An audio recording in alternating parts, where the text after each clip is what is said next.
आज एक ऐसी रियल लाइफ स्टोरी लेके आया हूं जिसे सुनकर आपके पैरों के नीचे से जमीन खिसक जाएगी। जैसा हम सब बोलते हैं कॉमन लैंग्वेज में कि यार ये कैसे हो सकता है, ऐसा कैसे हो सकता है। एक ऐसी ही रियल लाइफ बेस्ड स्टोरी है जिसे आप सुनते हैं तो आपके पैरों के नीचे से जमीन खिसक जाएगी और आपको काफ़ी कुछ सीखने को भी मिलेगा कि यार कैसे कैसे लोग हैं इस दुनिया में, या फिर यूँ कहें कि कैसे कैसे लोग हो गए हैं, कैसा टाइम आ चुका है और क्या कर रहे हैं लोग, और किसी का भरोसा हम क्यों नहीं कर सकते, और लोग किस हद तक गुजर सकते हैं, किस हद तक लोग गिर चुके हैं।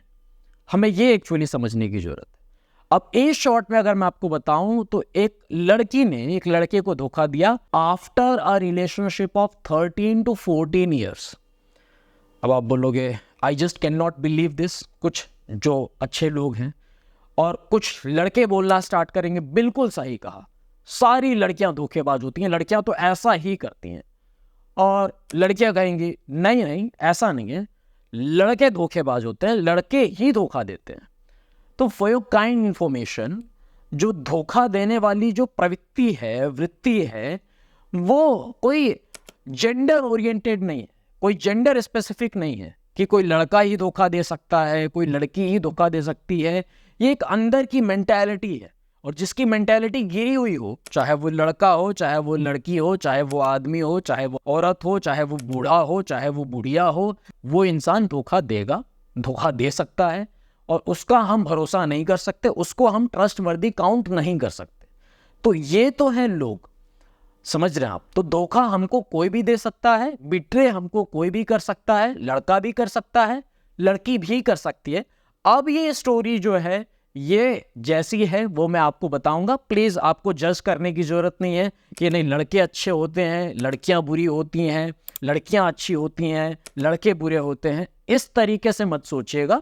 एक संकीर्ण मानसिकता के साथ इस स्टोरी को प्लीज़ आप मत सुनिएगा। ये हाथ जोड़ के आपके पैरों में पड़ के मेरी एक रिक्वेस्ट है, आप अपनी मेंटालिटी खराब मत कीजिएगा। इसको आप इस तरीके से देखिए कि क्या हो रहा है आज, and on a humanitarian note कैसी चीज़ें हो रही हैं, कैसी घटनाएं घट रही हैं।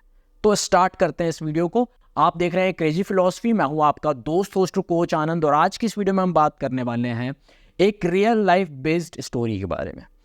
तो मेरे एक बहुत ही पुराने क्लाइंट हैं, बहुत ही ज़्यादा बारी उन्होंने कंसल्टेशन कॉल्स पे बातचीत की है, करीबन 2-2.5 सालों से वो कनेक्टेड हैं।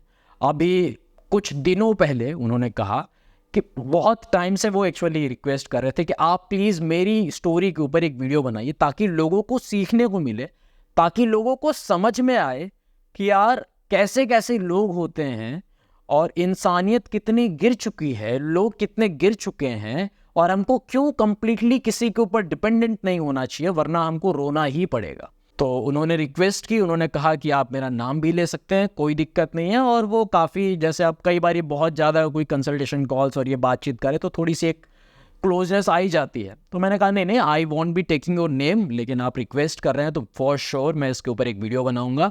और अब से मैं ये भी रिक्वेस्ट करूँगा, जैसे एक टॉपिक वाइज हम डिस्कस करते हैं, सोल्यूशन वाइज हम डिस्कस करते हैं कि यार इसका क्या कर सकते हैं, ऐसी सिचुएशन में क्या करना चाहिए, ऐसा कुछ हो रहा हो तो क्या कर सकते हैं। तो अपनी कहीं ना कहीं मेंटालिटी को और स्ट्रॉन्ग करने के लिए, चीज़ों को और बेटर वे में क्लैरिफाई करने के लिए स्टोरीज के थ्रू भी मैं वीडियोस बनाना स्टार्ट करूंगा। जो क्लाइंट्स खुद से सामने से बोलते हैं, मैं तो किसी से ये नहीं बोलता क्योंकि every individual call is private. तो जो क्लाइंट सामने से बोलें कि आप प्लीज़ मेरी स्टोरी को लोगों के सामने शेयर करो, सामने वाले इंसान को गिराने के लिए या फिर उसको ऐसा दिखाने के लिए नहीं, लोगों को एक सीख देने के लिए कि लोग कैसे कैसे हैं, क्या क्या हो रहा है, इस चीज़ के लिए, तो फॉर श्योर इसके ऊपर वीडियोस आएंगी और ऐसी रियल लाइफ बेस्ड स्टोरीज आएंगी। और अगर आपकी कोई स्टोरी हो, आप शेयर करना चाहते हो, तो आप व्हाट्सएप कर सकते हैं 8290343014 पे। चैट्स के थ्रू प्लीज़ आप मत भेजिएगा, मेरा बंदा एक्चुअली मैनेज करता है।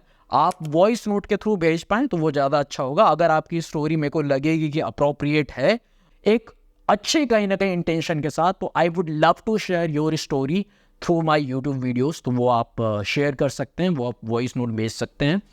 अब बात करते हैं स्टोरी के बारे में।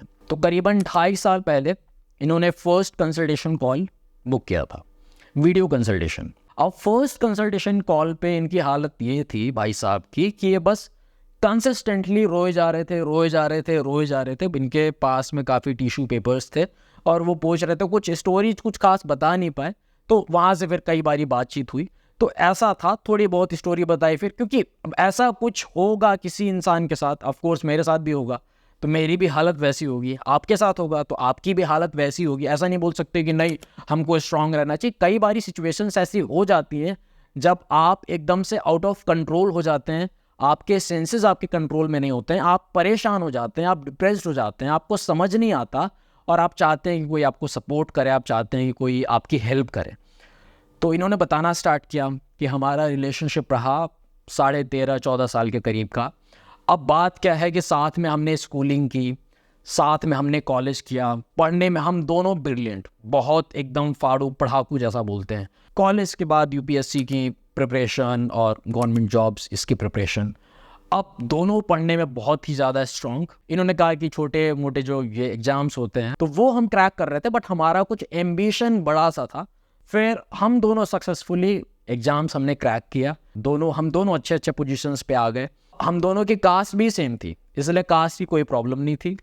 घर वालों का भी कोई सीन नहीं था, घर वाले भी दोनों ब्रॉड माइंडेड सो कॉल्ड, और कोई वैसी दिक्कत नहीं थी। इनकी जो पोस्टिंग हुई वो एक डिफरेंट सिटी में, और इनकी जो बंदी है उनकी पोस्टिंग हुई एक डिफरेंट सिटी में। तो घर वालों के साथ इन्होंने बातचीत शेयर की, घर वाले मान गए, फैमिली मीटिंग्स हुई, सब कुछ डन वन जो भी बोलते हैं रोका हो गया। फिर उसके बाद थोड़े टाइम के बाद इंगेजमेंट हो गई। इंगेजमेंट के बाद करीबन 6 महीने के बाद कुछ शादी वादी की डेट रखी गई।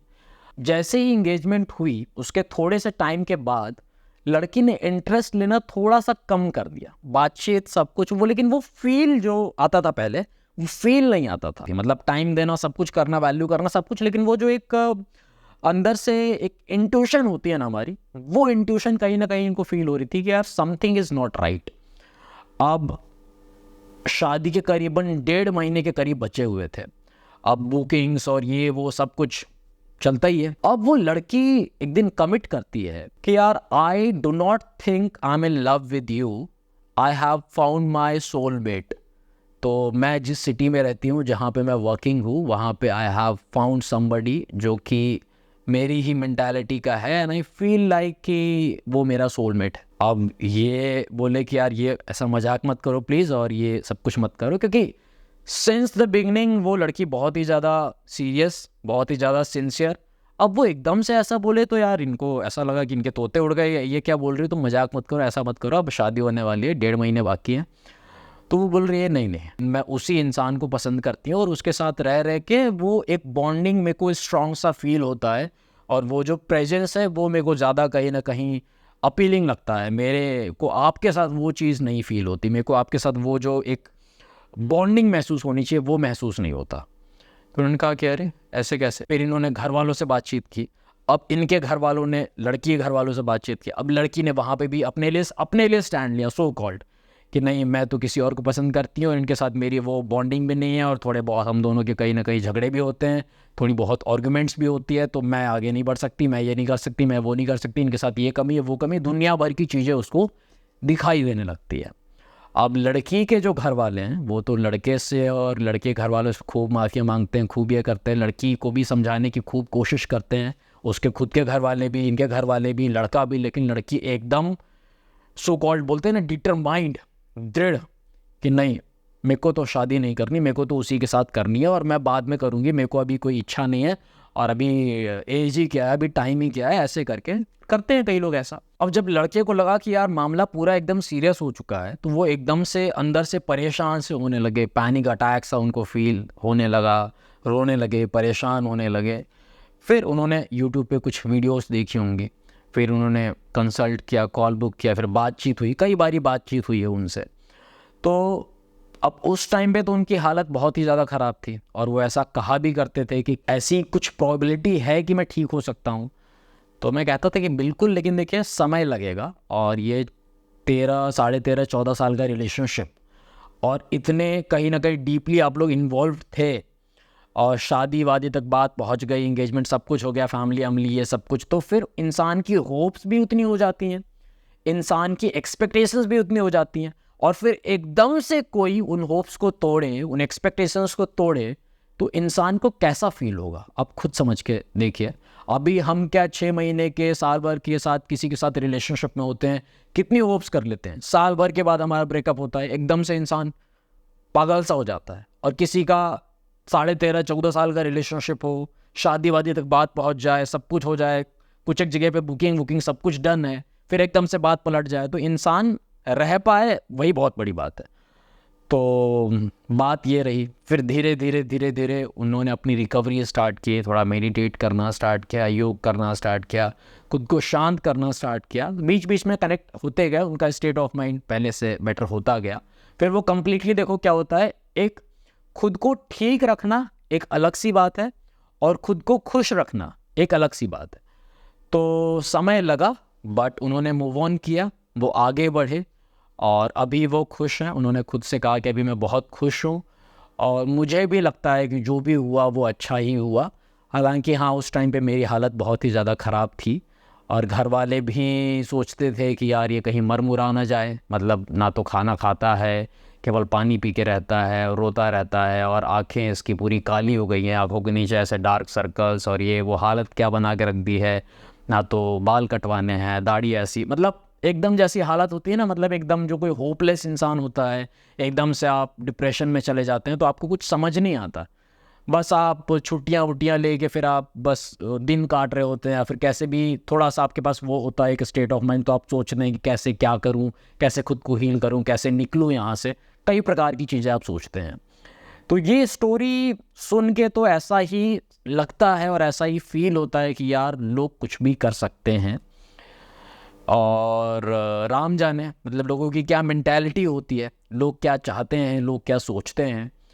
देखो, हर एक इंसान के अंदर छोटी मोटी कमियां होती हैं और छोटी मोटी कमियां हम उसके बेसिस पे एक डिसीजन लें या उसके बेसिस पे ड्रास्टिकली अपना डिसीजन बदल दें, वो चीज़ बिल्कुल ही गलत है। जो भी उन्होंने किया वो तो बिल्कुल गलत किया ऑफ कोर्स, और बस यही समझना चाहिए हमको कि लोगों का कोई भरोसा नहीं है, लोगों का कोई आप ट्रस्ट नहीं कर सकते कि नहीं इतने साल का रिलेशनशिप है तो ये लड़की ट्रस्टवर्दी हो गई या फिर ये लड़का ट्रस्टवर्दी हो गया। नहीं, ठीक है, रिलेशनशिप अपने जगह पे है लेकिन लोगों का भरोसा नहीं कर सकते। खैर, स्टोरी तो काफ़ी सैड थी, बट आपने क्या सीखा, आपको क्या सीखने को मिला, आप कमेंट करके ज़रूर बताइए। और अगर ऐसी कोई स्टोरी आप शेयर करना चाहते हैं तो व्हाट्सएप कर सकते हैं मेरी टीम को 8290343014 पे, वॉइस नोट ही भेजिएगा प्लीज़। और अगर आप भी किसी ब्रेकअप से, किसी टफ़ टाइम से, किसी पेनफुल सिचुएशन से गो थ्रू कर रहे हैं और चाहते हैं कि मैं आपको सुनूं, समझूं, आपको सपोर्ट करूं, आपको समझाने की कोशिश करूं, आपको गाइड करूं, एक सहारा सीक आउट कर रहे हैं, तो आप व्हाट्सएप कर सकते हैं, अपॉइंटमेंट बुक कर सकते हैं 8290343014 पे। Thank you for taking the time to watch this video. Stay connected, stay blessed.